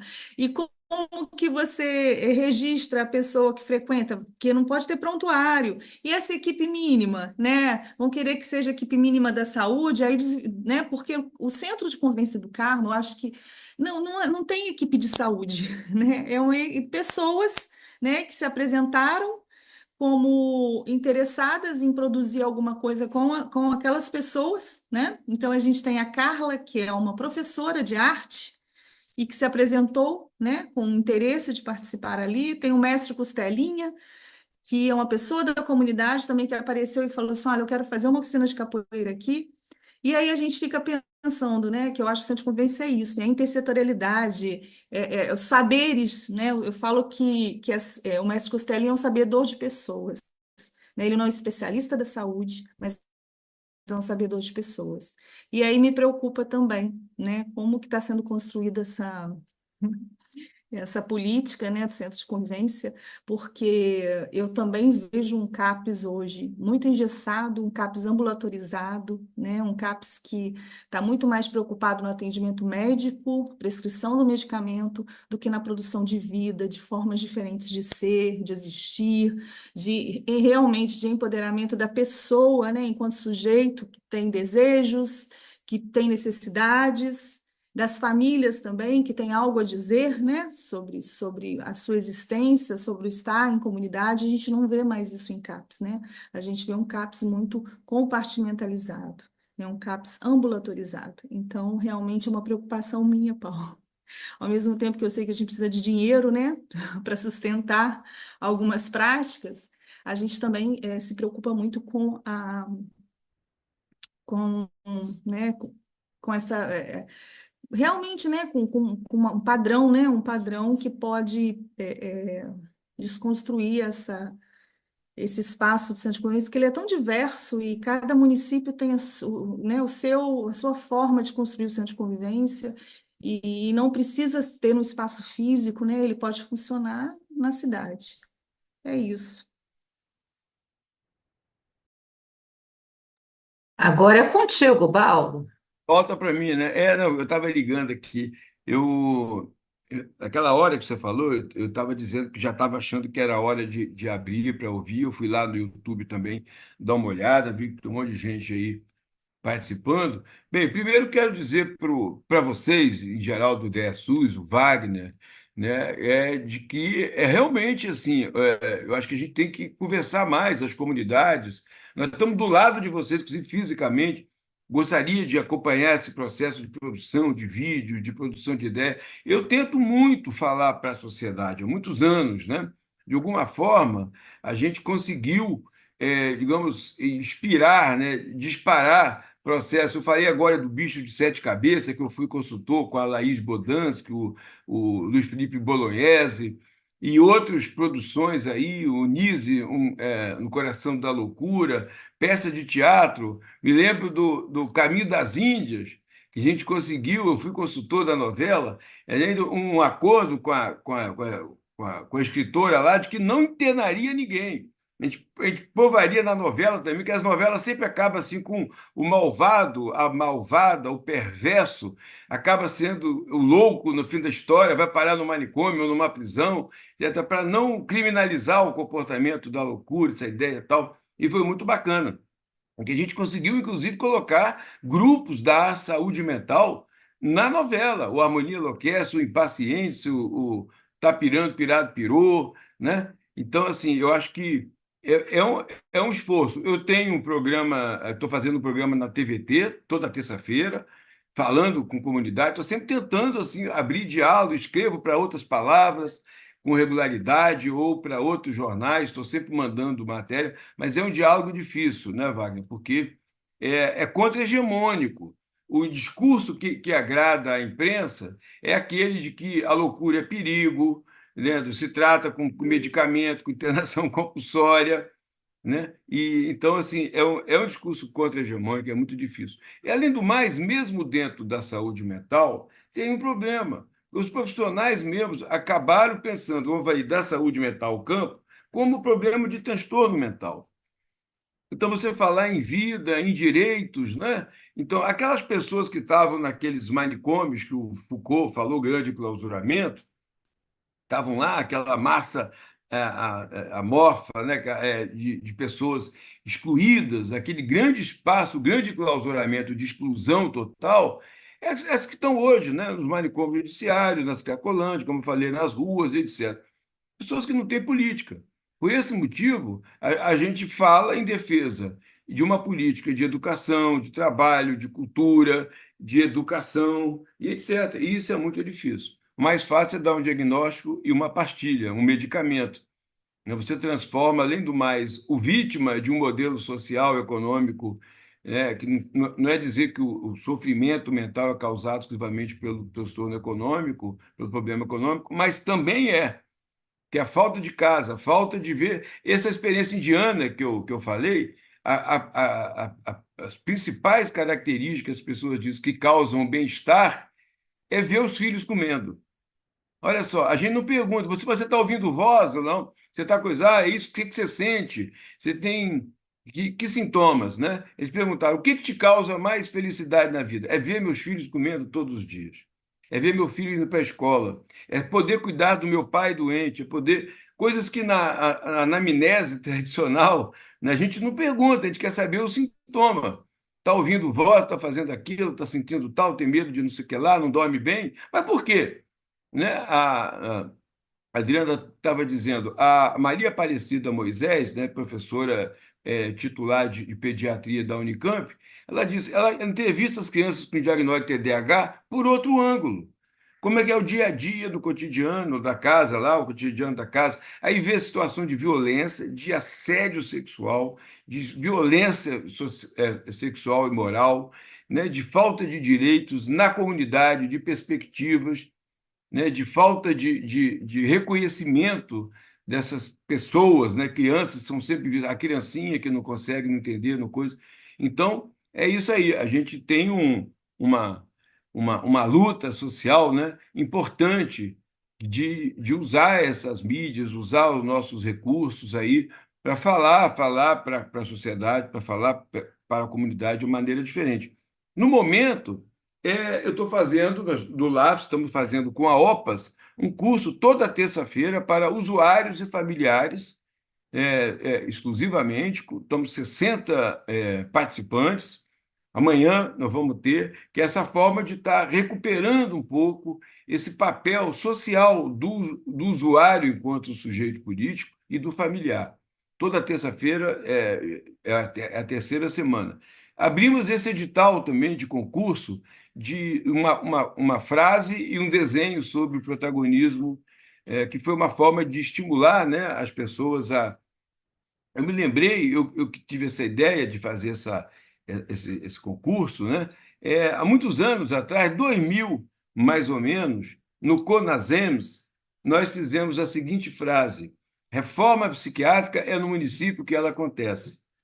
Aí foi um barato, olha só, uma frase, o efeito que tinha nas pessoas, para entender, olha, não é aquela coisa. Então, a questão da regulamentação, Érica está falando do centro de convivência. Eu leio, releio muito, porque, como professor, eu leio textos que são de base histórica, de um livro chamado Tecendo a Rede, no município de São Paulo, da Maria Inês Assunção Fernandes, que fala dos primeiros centros de convivência de São Paulo, quando eles foram criados no governo Erundina, cujo secretário de Educação era Paulo Freire, secretária de Cultura era Marilena Chauí e secretário de Saúde Eduardo Jorge. E eu pude participar lá nesse momento, montamos o primeiro curso da formação de profissionais de saúde mental para a rede, e o centro de convivência era o espaço de convivência, né? Inclusive, eu falava que eu gostava mais de espaços ou estratégias, mas assim, porque o centro dá uma ideia que ali naquele local, né? E o centro de convivência, ele está na cidade, ele identifica no território aquela ideia de que o território parece uma coisa, as pessoas falam, não tem nada aqui no território, é igual o Robinson Crusoe, né? Chega no território, lá na ilha, e não vê nada. Aí, com o tempo, ele descobre onde comer, arranja até um amigo fictício, que é o Sexta-feira. Então, o território é cheio de recursos. É a gente que não vê. Então, tem uma orquestra, aquilo quando desculpe, o Gil, eu estou confundindo os compositores, mas um é ministro da Cultura. Quando o Gil era ministro, que as pessoas reclamavam com ele que não tinha cultura na cidade, queriam apoio do Ministério, ele dizia, mas você não tem um centro de candomblé? Um centro de escola de samba, de bateria, um grupo de mulheres bordadeiras, um grupo de encontro disso, daquilo, aquilo? Tem. Então ele falou, então você tem pontos de cultura, inspirado nos pontos de acupuntura. Nós temos que massagear esses pontos. Aí hoje a TV Pinel é um ponto de cultura, o Tapirã do Piratuba é um ponto de cultura, o Loucura Suburbana é um ponto de cultura, e por aí afora, no Brasil inteiro, acabaram os pontos de cultura, porque depois saiu o Gil, acabou o recurso, que era uma mixaria, mas é uma forma de identidade. As pessoas recebiam aquilo porque tinham um reconhecimento, né, que dizia: você é um local de cultura, é um ponto de cultura, você é importante. Né? Tem importante. Maracatu, né? Eu vi um trabalho fantástico de um ponto de cultura de Maracatu, cujo objetivo era ensinar maracatu. Era um grupo de pernambucanos que não queria deixar o maracatu morrer. E começaram a chamar jovens e pessoas que queriam, idosos, para aprender maracatu. E como resultado não previsto, não objetivo final do programa, do projeto, do ponto de cultura, os jovens tiveram menos problema na escola, melhoraram com as suas relações familiares, melhoraram com as suas relações de companheirismo, né, de participação social, na prática social, diminuir o problema com o traficante, com a droga na escola, os problemas de comportamento, tudo resultado da reorganização interna e coletiva de uma prática social. Né? Então, a gente tem que dar visibilidade a esses grupos, a esses trabalhos, né? E, de fato, assim, eu acho que a gente tem que repensar os CAPs, esse modelo dos CAPs. Eu queria falar aquela hora, comecei a falar, depois esqueci, que o Aroca falava da inampicização do SUS. Começaram a pagar o CAPS, começou a receber por usuário atendido, por atendimento, igual unidade de serviço, como o Carlos Gentil de Mello dizia, né? A unidade de serviço é um fator incontrolável de corrupção. Aí você começa a pagar, e como financiar um centro de convivência, para ele não ficar um local de produtivismo, aí eu tenho que cobrar tantos atendimentos, fazer isso, aquilo. Mas o financiamento global, você faz um financiamento, se faz um repasse para o funcionamento de um determinado projeto. Como é que você avalia? Pelos resultados objetivos e subjetivos que dá as pessoas se sentirem melhores, frequentarem, não porque ela vai ganhar o lanche, entendeu? Da participação, mas elas gostam de ir. Isso você tem formas na nossa pesquisa de ver. Então, eu acho isso, a gente tem que repensar. E esse trabalho do centro de convivência, né, cujo exemplo lá de Carmo é uma referência, ele pode servir de um ponto de inflexão nesse momento. Nós temos que construir centros de convivência que sejam locais, espaços, estratégias, dispositivos de convivência, de produção de emancipação, de cidadania, de vida, de felicidade, de companheirismo, de solidariedade, de coletivismo, né, de pertencimento. É isso. Acho que a gente tem que fazer. É isso que a gente sente, né, Loucura Suburbana. Desculpa, eu lembrei de novo. Loucura Suburbana tem oficina de bateria, de percussão, de pandeiro, de construção, de poesia, de rima, o ano inteiro. E as pessoas vão, porque lá é um espaço. Ah, se eu pudesse ir também, entendendo?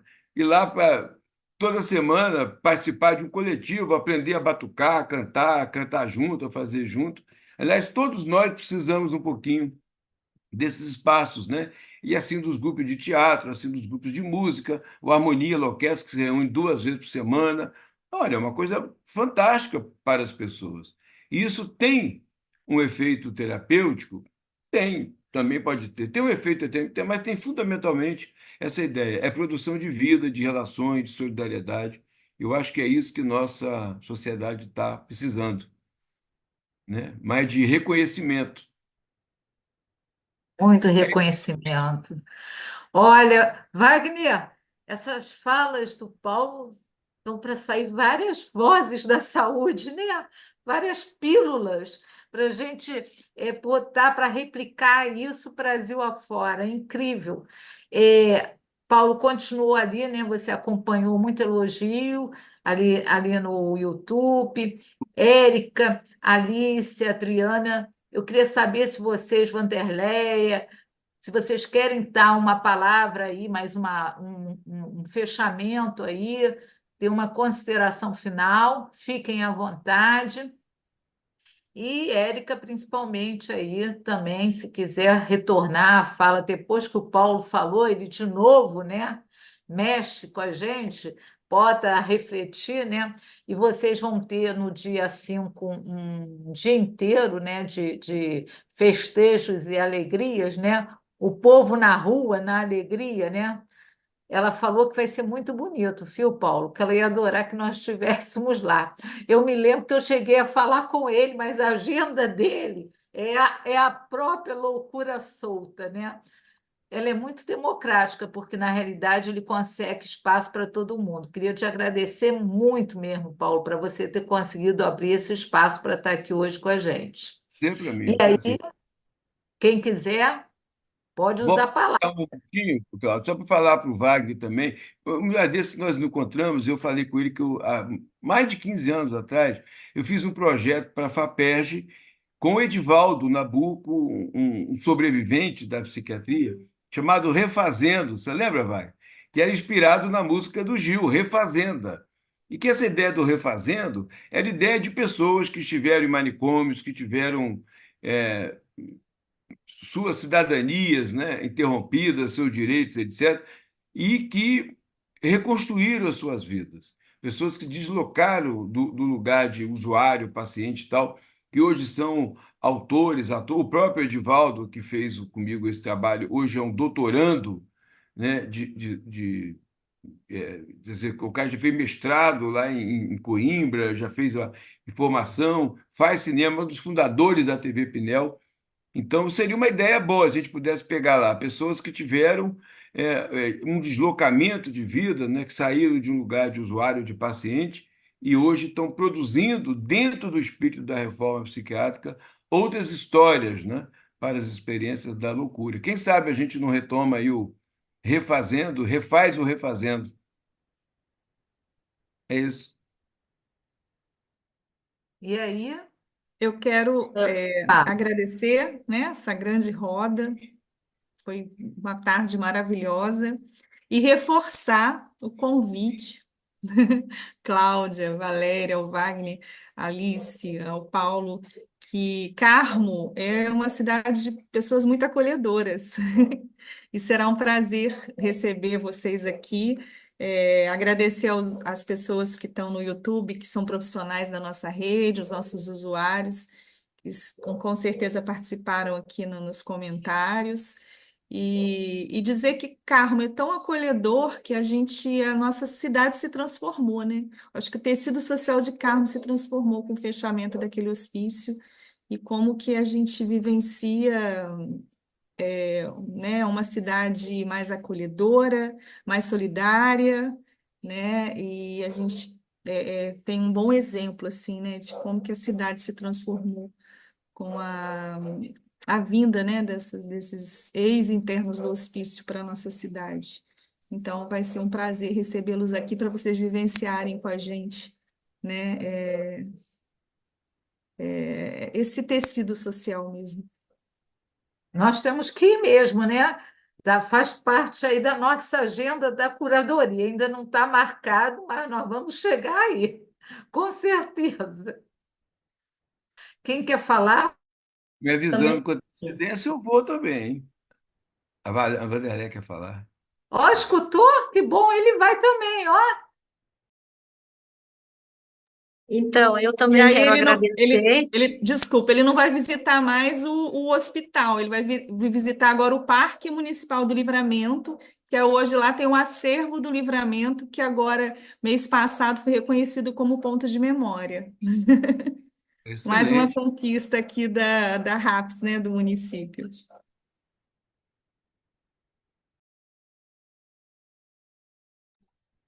Então, eu também quero aproveitar para agradecer esse momento, agradecer Carmo, que também quero conhecer, ainda não conheço pessoalmente, né? Quero ir ali para poder conhecer, né? Junto com Cláudia, a Marta, e agradecer a todos que nos acompanharam nesse momento, agradecer ao Paulo, que sempre é uma inspiração, uma referência, e acredito que, para além dessas experiências aqui, certamente, Paulo, a gente vai te acionar para outras reflexões junto com a participação social, os movimentos sociais, que também têm discutido muito essa situação, né?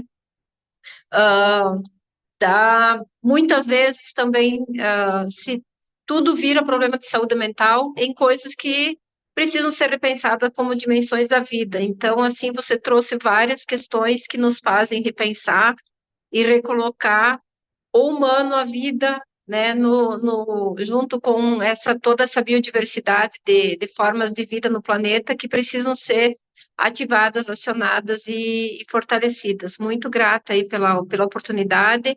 Agradecer a Cláudia, a Marta, ao Wagner, ao Ideia SUS por todo esse processo e a experiência de Carmo, que é a que nos inspira nesse momento de reflexão de hoje. Obrigada. Também gostaria de agradecer mais uma vez, dizer o quanto que esse encontro aqui, né, nos anima, né, nos deixa com mais força mesmo para continuar, né, porque a gente tem muitos questionamentos. No atual momento, acho que o que mais me incomoda é essa questão mesmo da medicalização, né, enfim, acho que isso tem da questão do excesso de diagnóstico. Então, ouvir essa experiência de Carmo, como eu disse, né, anima, porque às vezes eu me pergunto tanto como quem está na gestão, como quem está como trabalhadora de CAPES também, né? Como é que a gente enfrenta essa onda aí, né? Esse desejo por serviços, por exemplo, especializados, por serviços para TEA, né? Enfim, que é o, né, transtorno de espectro autista, né? Todo mundo com interesse em ampliar, em ter esses serviços, né? E é um negócio que a gente fica fazendo um enfrentamento constante, ao mesmo tempo parece que isso vai engolir a gente, né? E aí a gente vai criando espaços assim para poder sustentar nosso trabalho, né? Continuar seguindo, né? Porque tem sido difícil enfrentar isso, tanto a nível de gestão quanto de assistência, né? Enfim, os próprios usuários às vezes chegam, eu quero um diagnóstico, enfim. Acho que é um fenômeno aí que a gente tem que enfrentar e seguindo, né? E aprendendo e criar mais espaços assim também. Obrigada, gente.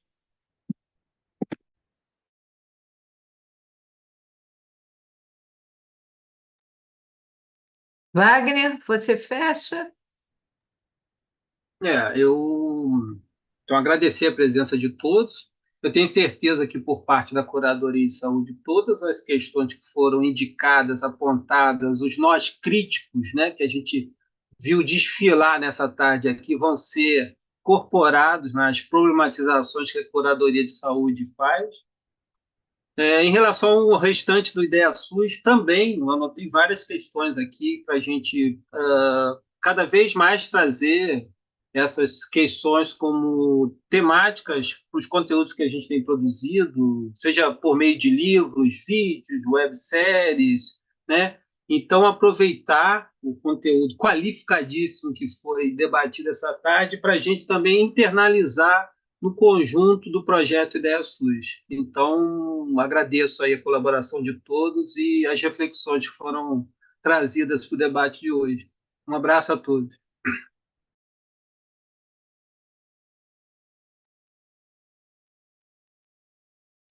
Então estamos agradecendo, né, a presença de todos que estão no YouTube até agora conosco e a todos que tiveram a disponibilidade, o tempo e a vontade de estar aqui com a gente nesse grande momento. E o Wagner está correto de colocar. Sai daqui várias ponderações e indagações para nós desdobrarmos no nosso trabalho de curadoria, e refletir junto, né, junto com as práticas e fazer disso uma realização do possível, né? E assim, voltando também para o nome desse encontro, dessa roda, né? Práticas de saúde no território, desafios do cuidado em liberdade, né? E o Paulo falou muito, desde o início da fala dele, né, na questão da liberdade, mas ele falou da democracia, né? Que uma coisa importante que faz parte de toda a nossa vida, nossa existência, né? Que essa democracia seja incluída em todos os nossos espaços.